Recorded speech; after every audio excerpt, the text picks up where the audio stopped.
Fuck Sean Con. Duval told me die. Duval. Well, guys, it is almost that time of year. It is almost the greatest time of year. That's right, fall. The last stretch of softball season for me. It's almost time for this hot ass weather to go away. Thank fuck. Um, it's almost time to see, white women in their turtlenecks and pumpkin spice lattes. And of course, the most important thing, football is fucking back. And more particularly, we are now, as the time of uploading this video, we are a week away from the college football season. And yes, I'm actually going to make more of an effort to cover the Florida Gators on this channel. So, of course, you're going to get Jags content still, but now, I guess to make up for my hiatus, I'm going to cover the Gators a lot too, because this is actually a really exciting season for them. I can't fucking wait. And it's all the hype of last year and the offseason because of, what happened. But to get into the Florida Gators, what we expect from the 2025 season, we of course have to look at what happened in 2024. Now, 2024, there were literally zero expectations, at least from me anyway. So, the one thing we had going for us is that our shitty coach, Billy Napier, it looked like he was doomed to get fired. And it'd be a hard reset. We had Graham Mertz, sorry ass, in his finals in his senior season, which means he was finally going to go away. And the future looked bright with a top running back prospect named Jaden Ball. And of course, a fucking potential phenom 5-star recruit quarterback by the name of DJ Lagway, who was supposed to take the reins this year. But as we know, that's not exactly what happened. And a lot happened this past season that wasn't expected. So let's go through, because this was we seriously went through the lowest of lows and the highest of highs as Gators fans this past season. But just how it started and how it ended is crazy. So let's go through. First off, opening day in the Swamp, we got absolutely ass blasted by the Miami Hurricanes, and I figured we would lose that game, but it would be a little bit more competitive. I mean, it was 41-17. That shit is embarrassing. So I was like, yep, we're going ahead of schedule. We're going to get ass blasted by a lot of these fucking teams, and Billy Napier's going to get fired. So, yeah, we have that. Samford, I mean, who the fuck is Samford? I don't even know where the hell that is. But it's one of these, cupcake D2 schools or whatever, and we beat. And Graham Mertz was actually held out this game, and DJ Lagway made his debut. He threw, almost 500 fucking yards, and we won 45-7. I was like, okay, this is cool. I mean, probably one of the few wins we're going to get all season, but hey, why not? And then we thought we were resuming schedule. We got our shit pushed in by Texas A&M. And I actually believe that is the last game we lost at the Swamp. So, yeah. Mississippi, then, came Mississippi State. They suck. We beat the shit out of them. Well, not really beat the shit out of them. We won by 2 touchdowns. And then came UCF, a game I thought that could have gone either way. I was actually in attendance for this game because, I went to the Jags game the next day. And very cool game, very cool experience in the Swamp at night. My girl and my kids' first Gators game, and they got to see a win, and that was a very entertaining game, and Florida pulled it out. So at this point, somehow the Florida Gators had a winning record, but we chalked that up to 2 shit teams and then one that could have gone either way. Then came the University of Trashville Volunteers, and this game, like, keep in mind, Tennessee made the college football playoffs, and we are in Knoxville. The meth and the incest is strong in the fucking stands, and and that was interesting. Like, we hung toe to toe with them, and then finally the meth and incest was just too much for us, and we ended up losing in overtime, 23-17. But it was a good showing. Okay, and I was like, okay, now we're playing top teams tough. So let's see what happens. So maybe there's something here. Then the next one, and also something happened that game. Our buddy Ethel Mertz, he tore his ACL. He's done for the season. It is now the DJ Lagway era has now officially begun. So there was that. And then came the homecoming game against Kentucky. Beat the shit out of them, which, well, I don't know. We were both around the same, so still could have gone either way, but I didn't expect us to put an ass whooping on Kentucky. And then I was thinking, okay, this was fun and all, but the next 4 games we're gonna die, and this is probably gonna effectively end the season and Billy Napier's coaching career. But that's not exactly what happened. We go to Georgia in Jacksonville that week. We're winning that game. We are like think about it. Georgia was ranked number 2 at the time. We're about to fucking pull the upset of the year. And I remember being in a bar with my friends after softball watching this game.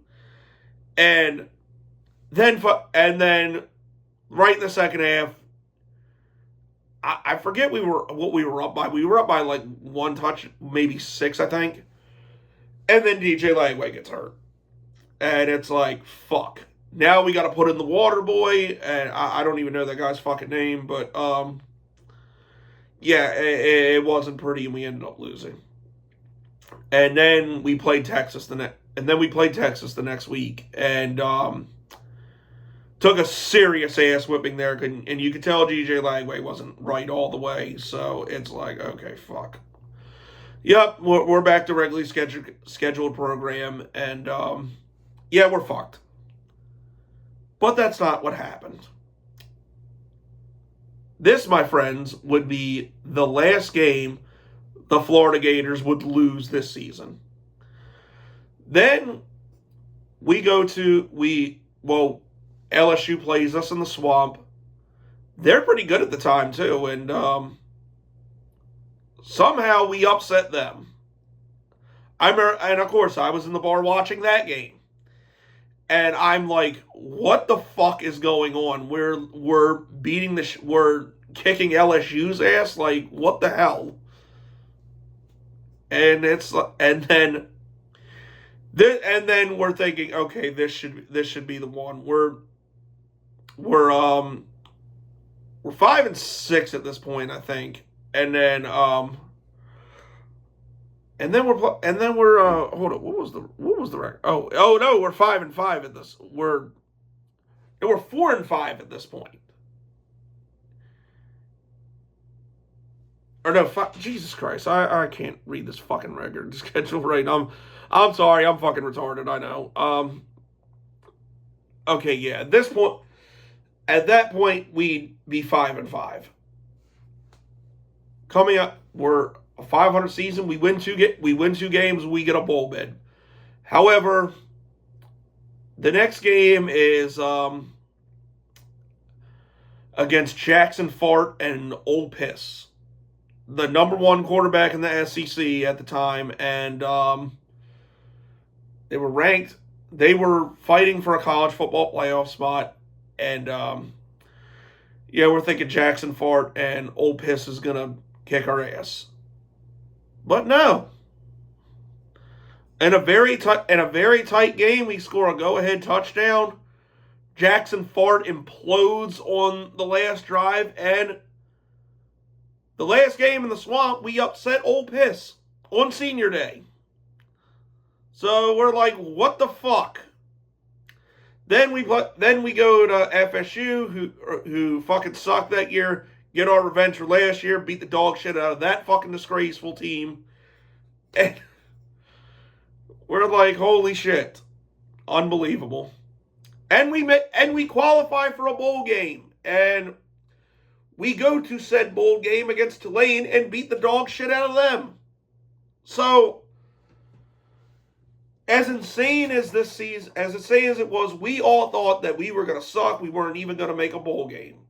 And here we are pulling out some miracle 4-game win streak at the end and win a bowl game. Like, what the fuck?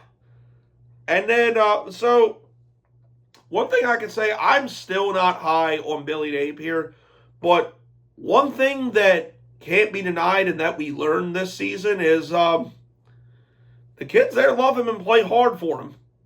And that's really the only explanation I got for how the season ended. Like, that 4-game streak saved his job. And, now his recruits are starting to come in and the program's turning around. So, as crazy it is, the Florida Gators are actually a good fucking program again. So, now we're on to the 2025 season, and now there's expectations. So, we're in for it, so let's go through that. As I said, 2025, there's expectations. There is a possibility of somehow coming through in the SEC and, claiming a college football playoff. The good news is the team is a lot better. We didn't lose a whole lot. Like, we lost, Dyke, that receiver, and was it Elijah Badger? They're both pretty solid players. Graham Mertz is gone too. Like, how that fucking guy got drafted, I will never figure out. But he's gone. But that's not a big loss because, DJ Lagway's here. And my personal favorite, Desmond Watson, he's gone now. Like, I'm gonna miss that big fucker on Sundays. I'll still never forget. In the two, not even just his run for a first down on 4th and 1 in that bowl game, but just the way, just watching him manhandle quarterbacks and running backs, throwing them around like they're small children. That shit is hilarious. I'm definitely gonna miss that Big Dez in the Swamp, and I hope he makes it in the NFL. I really do. But now we have Lagway coming back for a sophomore season. Tyreek Sapp is going to be an absolute fucking beast this year off the edge. O-line looks good. Defensive backs, with Bryce Thornton and company, they all look good. And then our receiver room is actually lit. We got Eugene Wilson coming back. And then we got a big guy from UCLA, Jim Michael Sturdivant. Dude looks like a monster on the 50-50 ball. And then, of course, the prize recruit, the freshman Dallas Wilson. I think he's this year's either Jeremiah Smith or Ryan Wilson. I don't know if he's going to be as good, but I think he'll be the top freshman receiver in the class, especially with Lagway throwing him the ball. So, really excited about him. And, Jaden Ball's going to be more involved in the offense this year. That kid was a fucking stud last year. So, the good news is the team looks a lot better, too, following a good year last year. The bad news is this schedule is fucking brutal.